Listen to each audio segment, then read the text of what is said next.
Ellison will introduce himself as he's giving his presentation. Okay, I hear you now. Okay, so we're introducing you. So, about a year ago, I was watching some Newsmax and Fox News, and this distinguished gentleman was really knocking it out of the park, to use a baseball analogy. And then I heard him on a local radio show, and I see him on the Tucker Carlson show a day later. I says, we got to get a hold of this guy. So I got a hold of Rev. I said, Rev, we got to get a hold of this guy, Vince Ellison. And Rev did, and he spoke to him on the phone. Then I got him on the phone, and I said, we got to meet. And he says, well, I live in Virginia, and he lives right near Lynchburg. And back in last August, I drove my daughter down, my wife and I, to move one of my daughters, to move her in. And we had a 3-hour breakfast, and we were like old friends, like we knew each other for 50 years. So I wanted to toss it over to Rev to do the rest of the introduction. What's up, man? How you doing? How you doing? Hey, listen, I already told the people, because I just got done starting my presentation on rules for righteous radicals, coming out of that nonsense that Saul Ellison came up with. But I told them, man, that you was going to come behind me and really lock this thing down, the need for the people to support black patriot conservatives that are going to stand against the race card. Hello, somebody! So listen, I know you ain't going to let the people down. So as we say in the hood, kick it, brother. But it is my honor and my pleasure to be with y'all this morning. I wish I could have been there in person. The Lord have mercy, I'm going all over the place, doing so many things. I'm heartened, and I'm just so very happy to see so many young people who are willing to be patriots, who are willing to stand for righteousness, who are willing to stand for the United States of America, because in this country today, I know how hard it is for you. You got people, calling you out your names all the time just because you want to stand for God, because you want to stand for Jesus, because you want to stand for the country, stand for righteousness. And they call you homophobe. They call you intolerant. They'll call you a racist. But all of that is projection. They are calling you what they are. Right. And what you do is you stand firm. And I just want to talk to you today to gird you up, to let you understand that as long as you're on the side of God and the Constitution, you cannot go wrong. Right. And that our time for tolerating these people has come to an end. Amen. I'm done with it. You cannot change something that you tolerate. And right now, we have a group of people who want to tell you that it's your obligation to tolerate somebody coming into the public educational system, a grown man in a dress, shaking his behind in your face. They want to tell you that you have to tolerate the public educational system, allowing a child to leave home in a pants and a shirt, and then come to school and transitioning into another gender without the parents even knowing about it. That you have to tolerate a party or a group of people that say it's okay to castrate little boys and call them little girls. That they give double vasectomies to little girls and call them little boys. They give puberty blockers and drugs to children without their parents' permission, and transitioning them and doing harm to their bodies in a way that they will never ever recover. They're telling you that it's all right to tolerate a government that if you kneel on a football field, they'll ask you, if you're kneeling to violate or to discredit your government, it's okay. But if you say you're kneeling to pray to Jesus Christ, they want to put you in jail. See, this is the insanity that we are now having to deal with in the United States of America. And this is why it's important for you guys to come to Camp Constitution and understand what your rights are, what the law is, what is right and what is wrong. Because if you watch television, and if you read the newspaper, or if you watch the wrong news organization, they will tell you the wrong is right, that right is wrong, that you standing for righteousness and for justice makes you some type of evil person. No, they are the evil people. And we have to stop pretending that there's something right about these people. They are insane. They're crazy. They're evil. And we have to stop playing games with them and look them in the face and tell them the exact same thing. Now, I'm going to tell you a little bit about myself. I'm Vince Everett Ellison. I was born on a cotton plantation in Haven County, Tennessee in 1963. Yeah, I'm 60 years old. My father at the time that I was born was sharecropper. So I lived in the real Jim Crow South. You know the Jim Crow South that y'all read about? I lived in it. And a lot of people don't know this, and I don't know if this is politically incorrect or not, but the Democratic Party controlled the Jim Crow South. Right. From 1800 until about 2000, they were in complete control. And they had subjected my father and my whole generation to nothing but poverty. But my father decided to aspire and bring us out of poverty. And he started his own insurance agency and lifted us out of poverty. And we started a singing group called the Ellison family.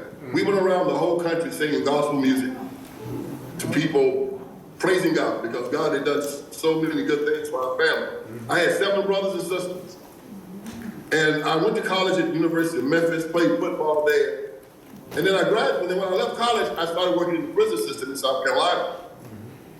When I was working there in the 90s, I noticed that there were so many young black men going to jail.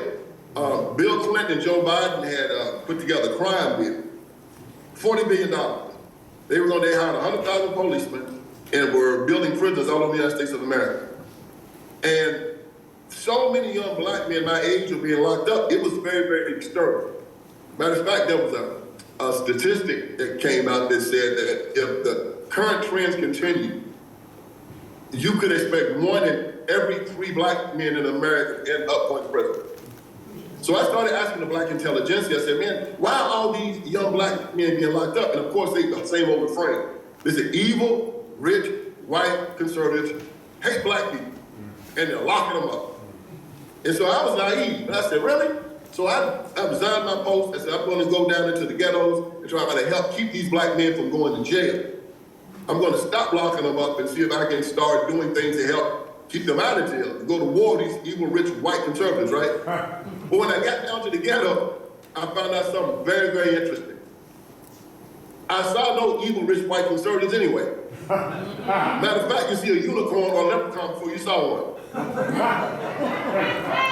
But what I did see was a bunch of black, liberal Democrats making a lot of money off of the chaos. And in that group, I saw 3 entities in particular making money. It was most black preachers, most black politicians, and most black civil rights groups. And I called this group the Iron Triangle. And they were conduits between rich white liberals and the poor black people in the ghettos. And their job was to make sure that these poor black people stayed completely controlled by the government and under control of the government, and that they voted for the Democratic Party by hook or by crook. It didn't matter. They had set up a machine down there where they used intimidation, street money, authority, ballot harvesting, you name it, they did it down there. And this is why they get 90% of the black vote. So I wrote my first book on this. And it was the #1 bestseller called The Iron Triangle. Well, after that, I wrote another book called 25 Lies. Simon & Schuster published that one. And 25 Lies talked about 25 of the Democratic Party's most abominable, seductive lies, and I refute them. That was the bestseller. Well, after I did that, I decided to do a documentary. Because as a Christian, I believe that my vote and my political activity should mimic my walk with God. In every way. My Christianity defines my life. Not just part of it, all of it. And the liberals want you to believe there's some type of severability between your vote and your actual person. They want you to believe that you can vote to kill children. and murder children, and you won't be held responsible for it by God.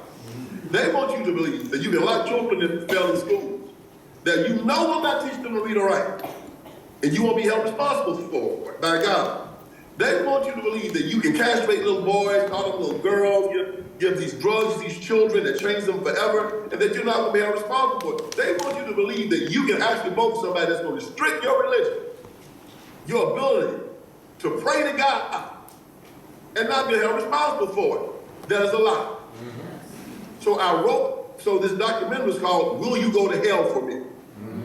And in this documentary, I tell every Christian out there that you're going to be held responsible for your vote. Right. That these people are lying to you when they tell you that God will not hold you responsible for how you vote. I gave this example in it. I said, suppose I go across the street, talk to my neighbor. I said, hey man, give me your gun. I'm going to go across the street and I'm going to kill Sam. Give me a 45. And my neighbor said, you going to kill him? I said, I'm going to blow his brains out. Give it to me. He said, okay, here's the gun. I'm going to kill Sam. Police come back to me and say, Vince, where'd you get the gun? Got it from my neighbor across the street. When the police go to my neighbor and say, did you give Vince the gun? Yes, I did. Did you know Vince was going to kill Sam? Yes, I did. Well, you got a murder charge also. Why? Because you were complicit in murder. You knew he was going to kill him. And you gave him the gun anyway. You are involved in his murder. You and Vince both got a murder charge. Now you tell me how you can vote for a politician that tells you he's going to use federal money to kill children. He tells you that he's going to use federal money to do abortion up to the 9th month. And sometimes they're going to do abortion even after the child is born, because if the child survives the abortion, they won't give him any aid. How can you do that? Vote for this politician and think that you're not going to be held responsible for murder. Right. How do you think the Nazis in Germany are not held responsible for knowing that they was going to put Adolf Hitler in charge when he told them he was going to kill the Jews? And they voted for him anyway. This is the point. They are setting you up to have your soul go to hell. Yeah. It's the Daniel text. Matter of fact, the Supreme Court just saved us when they said that the Christian baker didn't have to the Christian website designer didn't have to put up a website for this LGBTQ couple. This is how they had set us up. I call it the Daniel text. In our Bible, the Jews had been exiled to Babylon. And Daniel had become a favorite of the king. And the king's other advisors were angry about it. So they set Daniel up. They said, hey king, they knew Daniel prayed to his God 3 times a day. And they went to the king and said, hey king, we want to build a golden statue of you. And for 30 days, we're going to put out a decree that nobody can pray to any other god except for that golden statue. King said that's a good idea. See, they knew that if Daniel prayed to his God, the king was going to put him in the lion's den. But they knew that if Daniel prayed to the king's statue, then his God would leave him. They had Daniel a trick bag. So the king put out a decree that says anybody caught not praying to this statue, only this statue for 30 days, I'm going to put you in the lion's den. Well, Daniel didn't march. He didn't protest. Why? Because it was his unalienable right to pray to whatever God he wanted to. He didn't ask permission. He prayed to his God. And the advisors were looking in the window, caught him doing it, went to the king, told the king about it. You know the rest of the story. The king, very, very, very, very sad, put Daniel in the lion's den. He came back the next day and Daniel was still alive. He took the advisors and put them in the lion's den next. That's the lesson. You stand firm to your God. You don't ask permission. That's right. No matter what they say to you, you say, I know who I am. I'm going to do what my God says to do. If ever it comes between the laws of man and the laws of God, you stay with God. Right.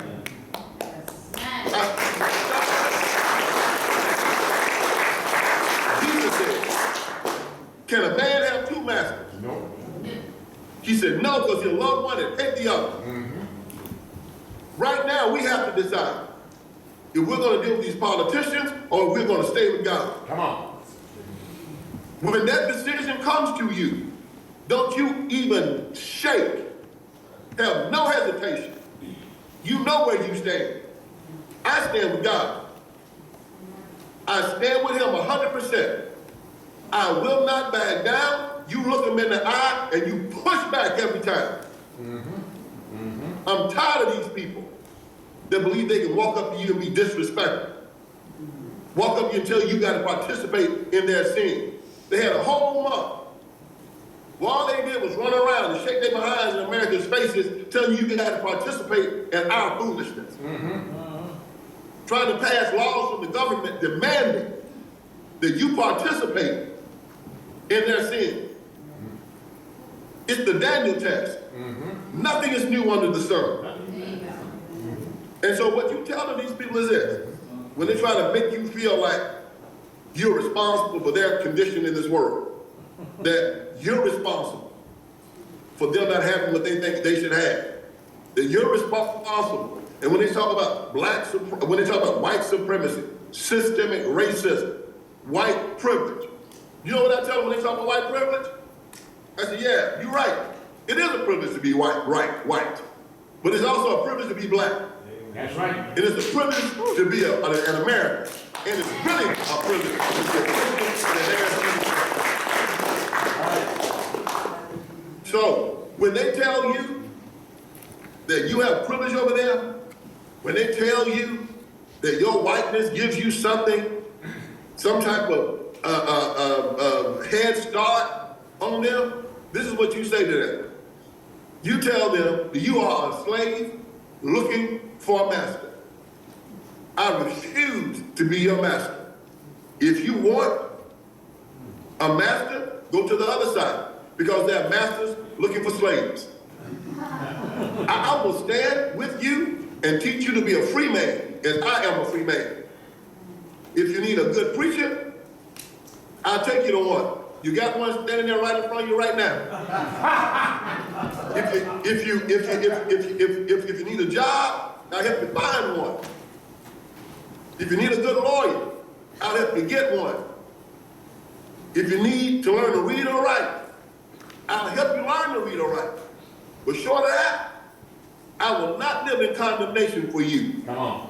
And if you want to come up to me and try to take anything from me, if you want to try to hurt me or mine, my wife, my children, or my property, I got two things to get you off of me. I got Jesus and my 38. You better not try me.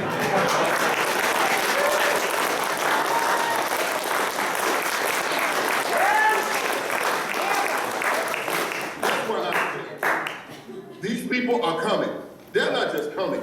They're here. Right. Unless you're willing to stand up and fight them and push back on them, they will destroy you. Yeah. These people are not misguided. These people are not confused. Right. These people are evil. Right. They are stone cold, absolute, positively evil. I am here today to assist you and to do what I am supposed to do to get you prepared, as somebody got to be prepared when I was your age. It's this great story that I heard called about Desert Pete. This man was driving his car in an isolated part of the desert. It was hot. It was extraordinarily hot out there. And his car broke down. 100 and something degrees. He sat there in his car and he said, this is the time before cell phones. He didn't know what he was going to do. He sat there and waited for a couple of hours, hoping somebody would pass by. Nobody passed by. And he looked and he saw some footprints over in the distance in the desert. And he said, well, maybe these footprints will lead me to a home that will help me. He got out of his car and he started walking. And he was about to die of thirst. And the footprints led him to a pump in the middle of the desert. He ran to the pump and he started pumping it and nothing came out. And he sat down, ready to die, and he looked down and he saw the top of a bottle sticking out of the sand right up under the pump. He pulled it up and the bottle was filled with water. But there was another on it. And it said, this is a bottle of water left by the last person that used this pump. You can use this water.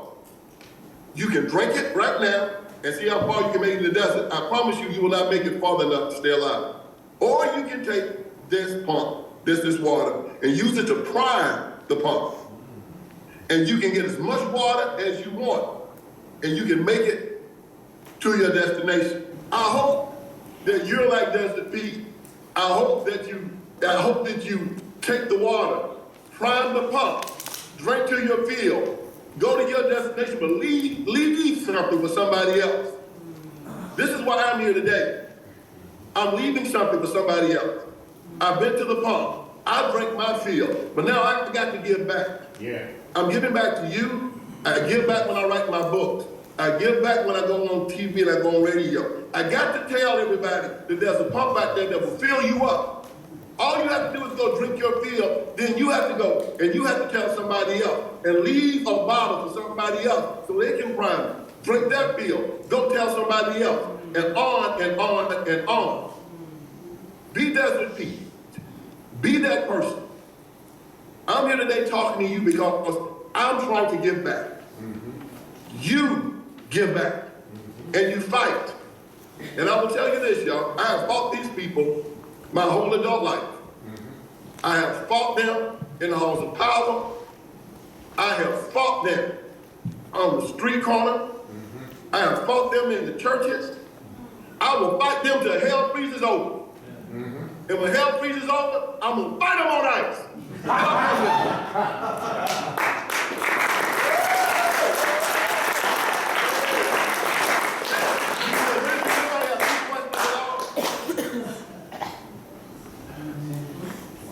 Please repeat.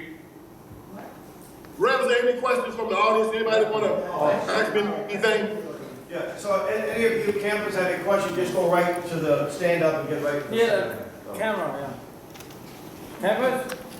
No questions? Wow. Okay, you sure? Come on, young people. All right. All right, I guess not. I do want to, the two books, could you talk about the two books again, or where they can get them? Yes. My two books are called, one is called The Iron Triangle, of how Democrats use race to divide Christians in America, and how we can refute it. The book talks about how if black and white Christians ever come together, we will bring the kingdom of God back to the United States of America. That Jesus' last prayer before he went to the cross was for us to be united and not divided.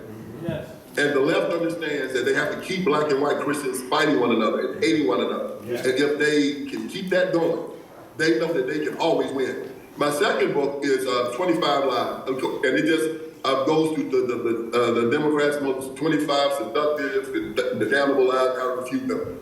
You can get all this stuff on my website, VinceEEllison.com. There's 3 E's in the middle, VinceEEllison.com. You can also get my documentary, Will You Go to Hell For Me, at VinceEEllison.com. You can go to Amazon for my books, and there's a website specifically for my documentary. It's called WillYouGoToHellForMe.com. So you go to Amazon for the books. You can go to the website, WillYouGoToHellForMe.com for the documentary. But you can go to my personal website, VinceEEllison.com, and get everything. We do have a question, young So man. please visit. Yeah, we have a young man that has a question for you. How long have you been teaching classes Great. like this? How long have you been teaching classes like this? This might be the first. This might be the first class I've ever taught. Actually, what I do, I give speeches to YAF. I go on radio shows. I'm interviewed a lot. In any way that I can depart information, I will depart it because I am in awe of you guys. You guys are so much better than I was when I was your age. I mean, I wish I would have had the opportunity to come to an event like this and learn about the Constitution, learn about the law, learn about current events. I'm glad and I'm happy that you guys found that I was worthy to come before you and speak. We've been showing you a documentary, by the way, in small groups, and some folks saw it, and we're going to be showing it again. Well, let's give 3 huzzahs to Mr. Ellison. Hip, hip.